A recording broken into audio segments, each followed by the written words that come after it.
Welcome to Luca and Miguel. Enjoy the video. In this video, I will explain how to jack up your Toyota Sequoia. Before you begin, safety is paramount. Always ensure your Sequoia is parked on a firm, level surface like concrete to prevent any movement. Fully engage the parking brake and place wheel chocks behind the wheels that will remain on the ground. Have your floor jack, 2 robust jack stands, and your owner's manual ready for reference. These steps are crucial for a safe lifting experience.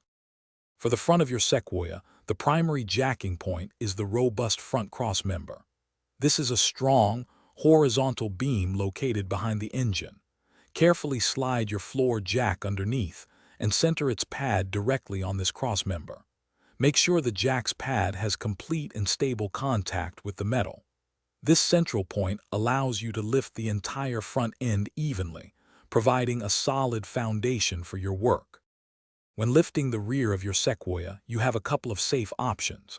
The most common central point is the rear differential housing, often called the pumpkin. Position your jack securely under its center. Another option is to use the strong frame rails, found on either side of the vehicle, close to the rear wheels.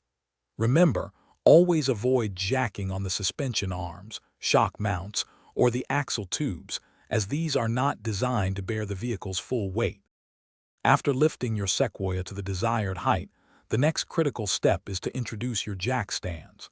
These are essential for safety and should always be used when working under a vehicle. Place 2 jack stands under the sturdy frame rails, ensuring they are on flat, reinforced sections.